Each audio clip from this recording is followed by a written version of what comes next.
Welcome everyone to a Journey of Riches interviewing with the authors series. I'm with my co-author Craig Keenan, who runs Creating Wealth Through Property. He's a property mentor, and we collaborated on book number 7, the Journey of Riches series, Making Empowering Choices. Welcome to the call today, Craig. Oh, fantastic. Thank you very much, John. It's great to catch up with you again. It certainly is. And you're busy on many different projects and on webinars and things like that. So I know with the scheduling, you've got a very professional scheduling process. So you never get double booked. I wish that was true. But you often have people that doesn't quite work. But it's great to be here today with you.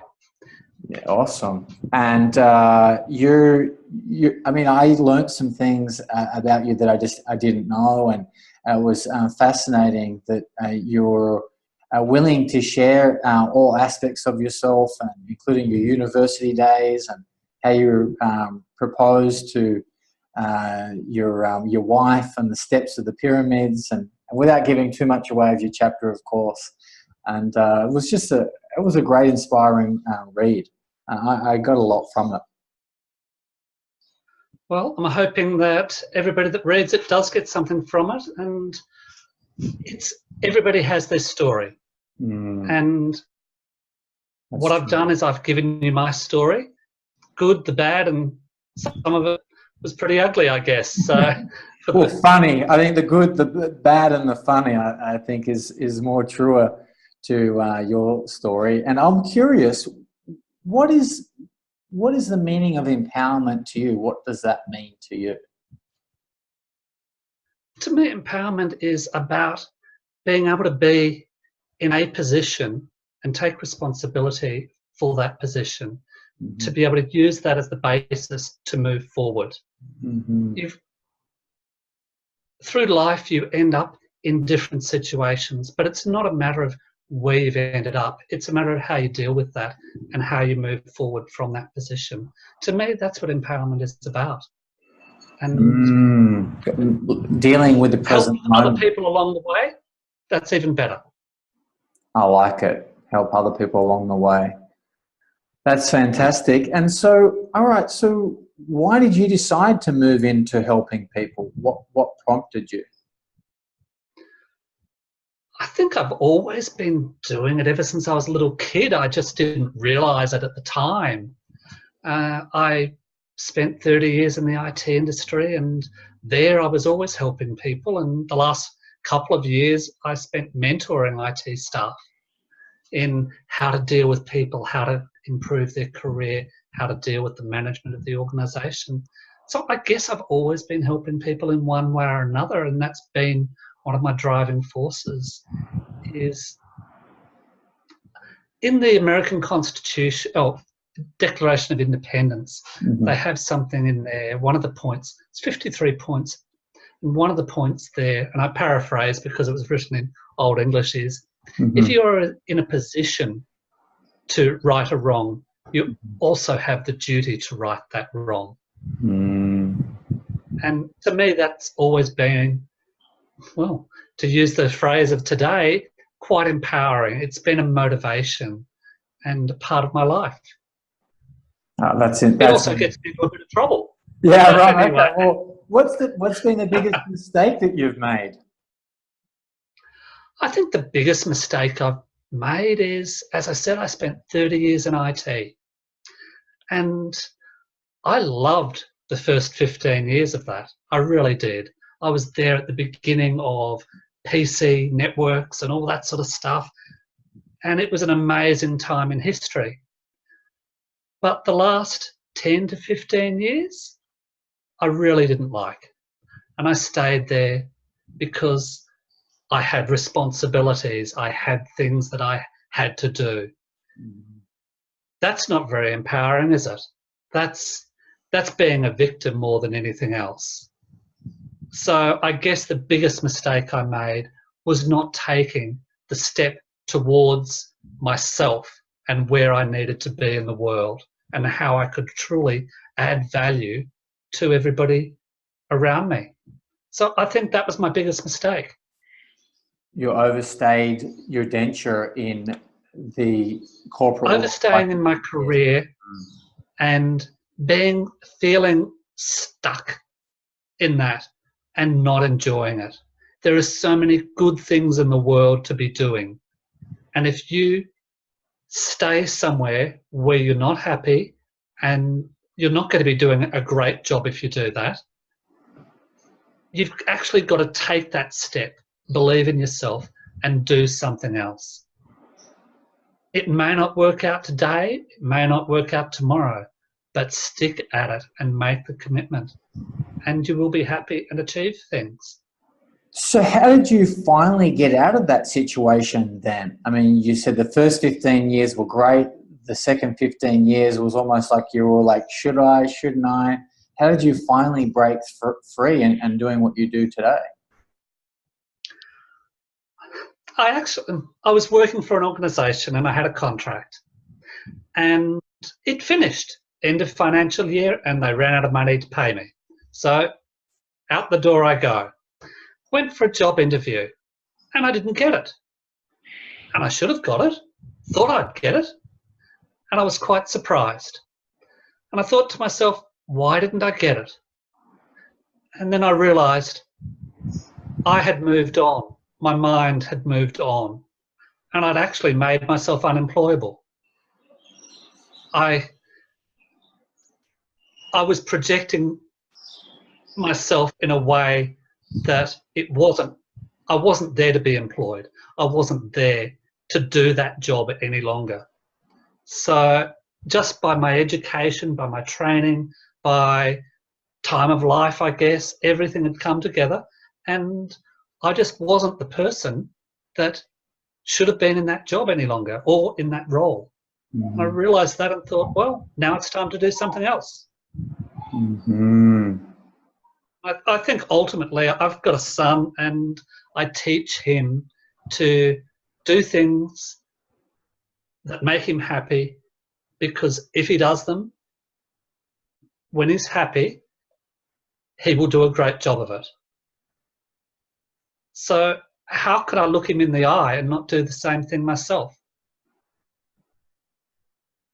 So you need to step up and lead by example. Yes, be congruent with my belief systems and take some action. So I did. And that's what's led me here, I guess. And this is just another step in who I am and how I can help people. Absolutely. And I thank you very much for that opportunity. Oh, you're welcome. I'm glad you said yes, and people will get a lot from your chapter. They really will. I know there's a lot of people that they're still maybe even longer than 15 years, haven't made that leap of faith that you've taken or was made for you. It sounds like that you're already moving in that direction. So people can get a lot from this. There's a lot of people that aren't living life on their terms, which you're now living life on your terms, right? Absolutely. And like everything in life, it has ups and downs, but you'd keep on taking the steps forward, keep on taking the steps in the right direction. I saw a diagram yesterday and it was most impressive. And what it had was your starting point there, and then it said your ideal, choose your good, choose your poor, and choose your disaster. And basically, you have those choices every day. You can go along one path for a while, but it's a lot easier to change up at the beginning than it is at the end. It's a big change at the end and a little change in the beginning. So make your choices as early as possible and head in the right direction for you. Mm-hmm. I could know people will be saying, well, how do I know it's the right direction? Well, you have to believe in yourself. You have to be happy. And it's not going to be something for today. It's not going to be something for tomorrow. It takes work and commitment. And you have to, once you make the decision, you have to believe and take ownership of that decision and know that it is the right decision. and keep moving towards it. There are many different ways of getting somewhere, but it often isn't A to B. It's a curved road, but provided you can see where B is and head towards that objective, you will get there if you commit and believe in yourself. Mm-hmm. And put the work in. Yeah, totally. And I think that there's an emphasis on the last part, and sometimes it does get difficult, but worthwhile visions. Yeah, I think if you're doing something that you love, for example, if you love to travel, then, I mean, yes, there's wonderful destinations to travel to, but what about the flights? What about the jet lag? You'll actually endure those things because you love traveling, right? I think it's the same with creating your vision, creating your ideal life. Well, I'm blessed in that I don't get jet lag and I sleep on flights, so I'm all good there as well. Oh, wow, there you go. Okay, so let me ask you, what is the number one thing that people should do? The number one thing people should do is sit back, spend some time to look at themselves, and then make a decision, make a commitment, and own that. But they have to actually take that look at themselves and believe in themselves. And that doesn't come right away. The true belief comes with the actions and then the success after that. But you have to believe initially that you will get those successes. Otherwise, nothing will change, nothing will happen, and you will be where you are, where you have been. And there's nothing empowering about that at all. Change is a blessing. It really is. I know a lot of people, we resist that at different times, but it's really true what you're saying is that, a self-reflection is so powerful. It is, and people do not do enough of it. I must admit, I'm not the meditation soul myself. I'm a very logical type person myself. I must have systems and processes, but that's me, and I'm sure I'm not alone out there in that. And even I can do it. Even I can step back and look at myself. Yeah, you just have a different way of doing it. You don't necessarily, sit on a mountaintop or sit in nature and close your eyes and meditate. You have you probably draw a diagram or do a chart or something. Oh, you've sprung me out. You have. You've caught me. And just so people won't be disappointed, you do share like a chart type structure in your chapter. So people will be excited to see that as well. So it is. You love it. It is the way that I think. Fantastic. It is the way that I approach things. I'm not saying it's the right way for everybody, but it's the way for me, and I'm sure I'm not alone out there. Totally. No, definitely not. And I think it takes many different perspectives, and that's one of the reasons why I like putting these books together and inviting experts like yourself to contribute, is that we need different perspectives to learn and grow and develop, as well as self-reflection. And so you provide a unique perspective that works, and there's some people that operate in a similar way that are very logical as well, that perspective's handy, and it gets results. You always seem to get more out of me than what I plan on giving you, John, so I'll give you this one little bit as well. The reason why not getting the job affected me is because I was very good at getting jobs once I got an interview. But I've got a tip for you, your viewers at this stage. When I did a resume, I'd always do this.